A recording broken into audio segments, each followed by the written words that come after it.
Very, very interesting looking at all the options, trying to just imagine how this might play out, how the pendulum could swing between offense, defense, skill, beef. I mean, this is why we love this time of year. This is a big, fun week, boys and girls. I mean, everybody loves a chess game, right? We got ourselves one of the best chess games in all sports. Like all chess games, matches, I guess. No matter what you do, it's dependent on what your opponent is doing. And the 49ers have 30 opponent moves to consider before they're even going to move their piece on the chessboard. So to say that the situation would be fluid is a massive exaggeration, or it's an undersell. It's as fluid as situations get in the draft, and what happens in front of the Niners is going to greatly affect what they do at the back of the first round. And then obviously the Brandon Ayuk situation, which while I was away playing in the desert, I noticed didn't really change at all. You know, I'd seen the John Lynch talking about how he wants Brandon Ayuk's entire career to be in a 49ers uniform, and I love that, and I believe him, I really do. But what I also think is something that is completely in play here is him trying to let everyone else know that if you're going to come for my guy, it's not going to be at a cheap price. I also remember distinctly Mike Dunleavy Jr. saying that he wanted Jordan Poole to, sign several contracts with the Golden State Warriors, and that was 48 hours before he actually got traded. So, let's see what happens. What I do know for sure is I'm sick and tired of talking about the maybes, and I can't wait till Thursday gets here so we can get into the what's actually happening. And there's an awful lot happening for the 49ers, who pick at 31 on day one, 63 and 94 in rounds 2 and 3. And then there are 3 fourth rounders, which are kind of like wild card picks, because you can package those to move up. You can trade back. I mean, there's so many options for the 49ers, and how the board looks in front of them, the talent that drops to them is going to dictate what they do on draft day. So 10 picks. Lots of moving pieces on a chessboard for them to play with. I think Zach Frazier is the pick at 31. If they just stay and the board plays itself, I think Frazier could be there at 31. And if he is, I think he would be more of a priority. Get the first center off the board, second center off the board, rather than the fourth or fifth or sixth best other offensive lineman tackle guard combo. So I think that that's the way to go. This is a pick that Kruger and I have been talking about quite a bit. It's a draft pick that makes your entire offense better by solidifying protection for Purdy in the middle and improving your running game. It's like the right center can be the tide that lifts all the boats in the offensive harbor for the 49ers. I think it was even Dave Lombardi who wrote, death, taxes, and a defensive lineman with the first pick in the draft. The 49ers have done it many times, and they might do it again this time too. I think it's 6'3", 313, Zach Frazier, who is a high-level wrestler, is just all about leverage and drive, and he's got quick hands, and he can pull, and is perfect for the zone blocking scheme, which Shanahan runs and the rest of the NFL really tries to emulate. I just think he's the right fit at a position of need, at an area where, the argument, is he the best on the board, might even be able to be made, depending on what you feel about other prospects. I just like Zach Frazier to the Niners in the first round an awful lot.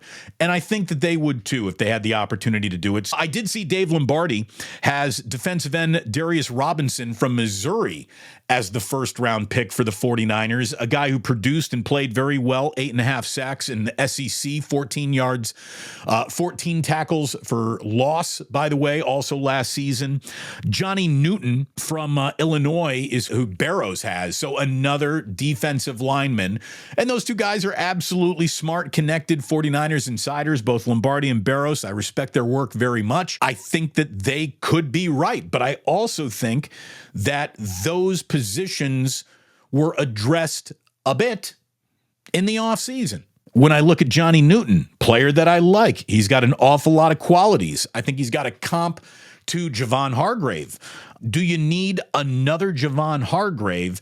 And do you need another first-round defensive tackle when you've gone ahead and you traded for Malik Collins for the Houston Texans and you signed Jordan Elliott from the Cleveland Browns? Like, you'd be triple dipping at one position with offseason moves and the first-round pick if it were another defensive tackle. So I don't know about that. You get into the second round. And again, trying to predict what's going to happen in the second round is even murkier. If there are a lot of moving parts at 31, there's double that when you come back and look at the 49ers who are picking at 63.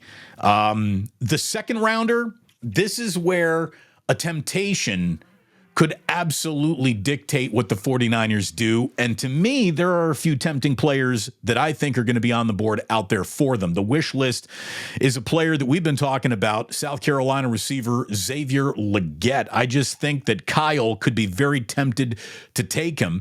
He's a yak yard guy. He's a Kyle Shanahan guy. He's the type of player that I think Shanahan covets. A little more offensive help could be the direction. But if you did go helping the offense with the first pick, second pick could have your attention turned to defense. And again, already spent money, already spent free agent decisions on defensive line. I think that if corner Max Melton out of Rutgers is sitting there at 63, the 49ers might run that pick up to the board. Barrows and Lombardi have Mason Smith, who is a defensive tackle from LSU. And unlike Javon Hargrave, who is a little undersized, there's nothing undersized about Mason Smith. He's big boy at 6'5", 300. And body types like that are in short supply in this draft. So maybe this would make some sense for the 49ers in that second. If they are committed to, we have to spend an early premium draft pick on this defensive line. It's who we are. It's in our DNA. I think that could be an answer on day two. Also, another corner whose name I've seen circulating around where the 49ers would be picking, could be picking on day two is cornerback Andrew Phillips out of Kentucky. Again, I like Melton an awful lot. I like Andrew Phillips out of Kentucky. He can play the nickel. He competes. He's the type of player that coaches like to coach. So I think that that's a real possibility. I think that if you've gone double dipping on one side of the ball, you might come back to the other side of the ball with that third pick. And Malachi Corley out of Western Kentucky is a wide receiver who might be there. That pick won't happen if the 49ers look receiver early. I don't think you're double dipping on undersized yak guys in this draft. But again, he's the type of player that is a Shanahan type of receiver. If you've gone skill position, maybe this is where you're back for the offensive tackle that you're now officially looking at who is best remaining. This is where Penn State's Caden Wallace could be involved. He is a really good tackle.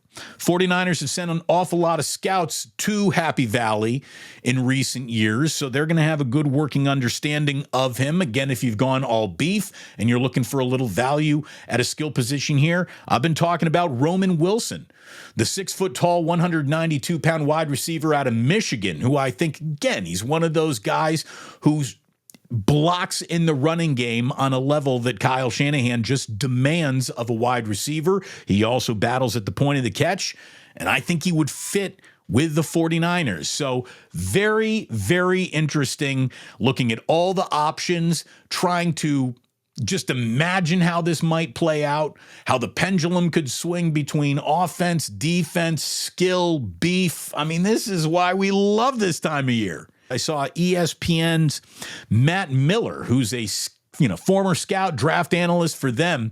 God, what did I see? Matt Miller had, the dream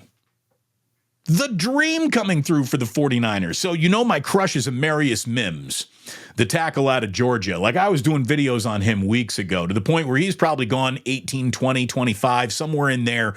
He's probably off the board. But Matt Miller said the 49ers are going to take Amarius Mims out of Georgia at 31 and then come back at 63 and get Zach Frazier. I don't know how Zach Frazier makes it to 63, but if that right there would be a monster draft for the 49ers if they came away with maybe the most raw talent in the world of offensive tackle to be offered in this draft. But that feels like other teams will have screwed up for that to happen with the 49ers. Thanks for watching. Tune into the Damon Bruce Show live on YouTube every weekday at 2 p.m. Eastern, 11 a.m. Pacific.